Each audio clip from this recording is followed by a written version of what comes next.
On the phone with us this morning, we have gubernatorial candidate and political activist Tim Eyman. Good morning, Tim. Hey, appreciate you guys having me on. Well, thanks for being here, Tim.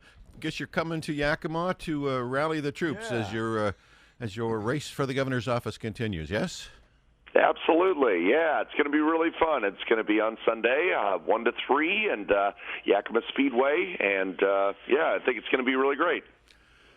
You know, I know that you kind of crossed swords with the socialist communist types on the Seattle Council here recently. Tell us a little bit about that before we get in, because I saw a clip of what is it, Sawant? Is that what her last name is? What she had to say? Sawant, yeah. Unbelievable.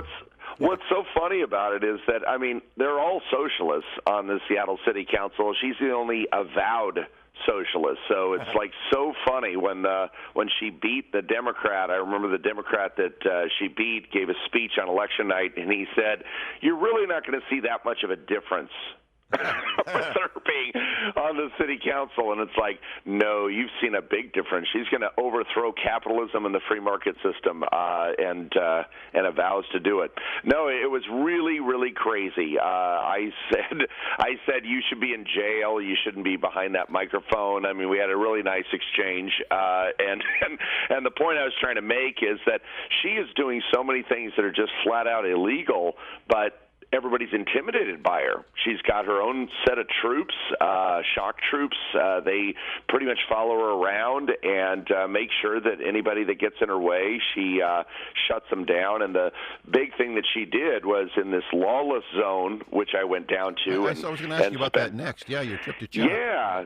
Spent like an hour down there, but when she does this big protest rally in front of Jenny Durkin's home. Jenny Durkin's the mayor of Seattle. Well, this was just beyond the pale. They were just like, "Oh my God, I can't believe you would do that to your own mayor." And it's like, man, it worked. She's pretty much taken over as mayor herself, Kshama Sawant, because the mayor of Seattle pretty much is scared of her now. And so it's a pretty amazing thing, massively raising taxes in the middle of a lockdown like this is beyond nuts. But yeah, she got a economics degree, which I think is pretty entertaining. Basic economics seems to escape her. Taxing something, you're going to get less of it, and she wants to tax jobs. Well, you know, it's just crazy, and the reason I bring these up, we'll steer back to your visit, but the point is, nobody wants to see that sort of thing spreading around the state. Yeah, and we need a strong governor, a strong voice in Olympia that is aware and is prepared to. Not that there's that much that can be done in individual cities, but that at least will have his hand on the tiller of the state to be sure that we don't fall in line and sail those same streams that she wants to swim up. That's for dang sure. So tell us about your rally. What are you going to be doing, and who's invited? I imagine everybody is, right? Everybody's invited, exactly. Kshama Sawant, she's certainly invited. We want to make sure that we have a socialist there so we can all point at her and say, "See, we don't want that. We don't want that." But no, seriously, it's going to be, and I appreciate you pointing out my governor's race, because frankly, I think the governor should be getting involved with local stuff as well. In Edmonds and Bellingham, for example, as I'm running for governor, they were trying to pass this anti-Second Amendment ordinance that said, you know what, it should be illegal to own a firearm in the middle of an emergency. And I just thought to myself, when else do you need a firearm other than during an emergency? But and we ended up doing our own thing and just came in bombing in there, and we defied Inslee's stay-at-home order, and we all showed up, and we actually got Edmonds to reverse themselves. They passed it, and then 3 days later they reversed themselves. So I'm trying to be a candidate that isn't just giving speeches, but it's actually accomplishing something and trying to show the kind of governor I would be, which is I'm willing to get involved at the local level as well, because like you said, you don't want to give these guys a beachhead of socialism anywhere, and you don't want to have local cities start to get used to having ordinances that says, hey, the Second Amendment doesn't apply in our jurisdiction. That doesn't make any sense. Hear, hear. So we are, 117 days or something like that away from the election. one of the big measures that most people use is fundraising. I know that's necessary. You come with a certain amount of name recognition that none of your other fellow non-Democrats has. How does that go? Can people contribute when you come over here? What's your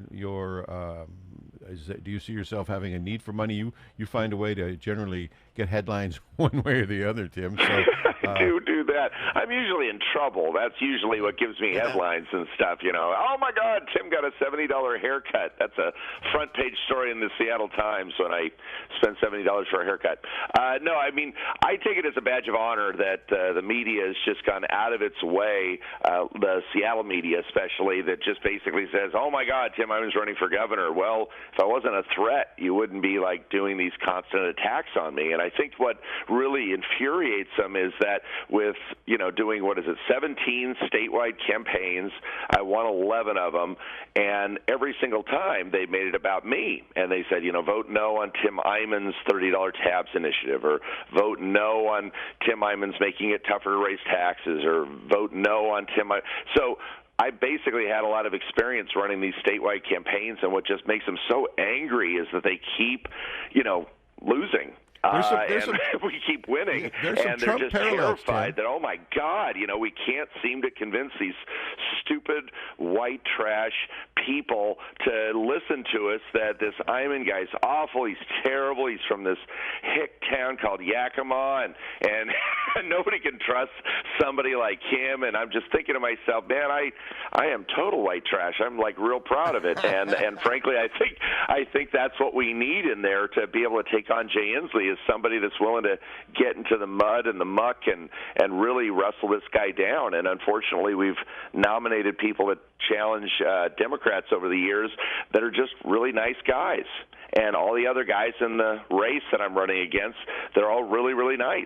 And I'm just thinking to myself, well, we've tried nice, and nice hasn't worked. I think our president taught us, sometimes not being nice is the only way to win. I was going to say there are some real Trump parallels here in you and the media and the uphill slog against the establishment and all of that. So I just wish I was the billionaire. I was going to say, you just don't have $1 billion bucks. The money, that would be great, know. But to answer your question, though, yeah, I'll be fundraising, certainly. I think I'm second or third in fundraising out of 36 candidates or something like that. And I'm doing good, but obviously you want more. I believe in not just settling on my laurels. Yeah, everybody knows my name, but the reality is I want people to know why they know my name. It's because I fought for $30 tabs for 22 years, fought to cap property taxes, fought for the Second Amendment aggressively, did everything I could to limit government's power, because that's the kind of values you get growing up in Yakima, is that kind of idea that somehow the government's going to make things better for you. What are you talking about? Government many times makes things worse, and we certainly see that with Jay Inslee. The thing I'm so proud of Yakima and our entire area there is that we all saw Jay Inslee for what he was after one term, and we voted him out of office in Congress. It's clear that people of Yakima and the east side of the state understand what a snake this guy is. Yeah. How do you think he's handling the COVID-19? How would you handle it? Well, better is the short answer. I would handle it better because it's simply impossible to do it worse than what Jay Inslee's done. I was so proud of the people of the Tri-Cities that heckled him recently and got him to run away like a little boy or a little girl, just squealing like a little girl. When they started heckling him, they just said, "Open Washington, Jay. Open Washington, Inslee. You're destroying our state. Open it up." And he just went running away. And I still love the Yakima clip I saw where he said, "Thanks for wearing masks, guys." Of course, I took mine off because of the First Amendment. Yeah, I couldn't believe that one. He's just an absolute snake. I mean, when the president called him a snake, I just thought to myself, oh, my God, he really nailed it. But when my 12-year-old daughter, Riley, who's going to be there as well on Sunday, when she calls him a snake, it's even cuter because she's 12, and there's something pretty priceless when you hear a 12-year-old calling her governor a snake. Tim, just a couple minutes left. Tim, I got to ask you, where are my $30 car tabs? Where do you think that's going to all end? We voted for it 3 times. Voted for it last November. Apparently, you have to vote for a 4th time this November by voting for me, because I can guarantee you, as governor, you're going to pay $30 for your car tabs and not a penny more. But we got the thing qualified. Got the thing passed. We even got a King County judge to uphold it, but because of AG Bob Ferguson, he sabotaged the defense of it. The thing kept on hold. Supreme Court recently had a hearing on it. Bob Ferguson totally tanked the entire defense of it. Our lawyer only had like 5 minutes, and all these judges were going, I don't know. It seemed like voters didn't know what they were voting for. Geez. It seemed like they were confused. Jeez. And so the whole system, it's just a broken system. I've seen it for 22 years, and I think that running for governor, the reason I'm doing it is I don't want to just be governor. I want to actually fix this broken system, both at the state level as well as the local level, because we've just been under Democrat control for too long, and they always seem to say, well, what could we do for Seattle? And I want to have at least one branch of government that's representing everybody else in the state, and obviously born and raised in Yakima and went to Wazoo, got a business degree. I want to make sure the east side of the state actually has some representation in Olympia, and I think as governor I can do that real well. Tim, tell us quickly about your event on Sunday, and if you got a bunch of people that probably want to go, so go ahead and invite them. Yeah, no, I really appreciate it. Again, it's Sunday. It's 1 to 3 p.m. It's at the Yakima Speedway. Obviously, everybody's invited. I think it's going to be a lot of fun. I'll probably give a lot of talks about the race, just because it's just been a nonstop thing. I'm fighting back against everything Jay Inslee's doing. And the big thing that I'm saying is that it's not just what I'm saying, it's what I've done for the last 22 years. So you don't have to just take my word for it. You can see I fought for the Second Amendment. I fought for lower taxes. I fought for limiting government's power. And that's exactly what I would do as governor. And the big thing I would ask people is that in August, you're going to pick somebody to take on Jay Inslee. I think you should actually pick somebody that's been in the arena for 22 years. The other guys that are running, they're all good guys. They're just nice, and nobody knows who they are, and that doesn't make them bad. It just means that it's going to be a lot tougher for them, where with me, you've got somebody that's got battle scars, but those battle scars didn't make me weaker. They made me stronger. Every time they attack me, I think they end up making me stronger. So I would ask people to pick a warrior to take on Inslee and not a newbie. Well said. All right, start time. What time can people start rolling in? Yeah, 1 o'clock. 1 o'clock? It goes from 1 to 3 at Yakima Speedway. I'll probably be there as early as 12:30, and love to see everybody. And if I just get my relatives in Yakima to vote for me, I'm going to carry Yakima easily. It's a big, huge extended family there in Yakima, and be great to see everybody. Well, best of good luck, Tim. Hope you feel the joint, and a lot of people come to hear what you have to say. We appreciate your time this morning, and good luck, sir. Hey, I appreciate it, guys. Thank you so much.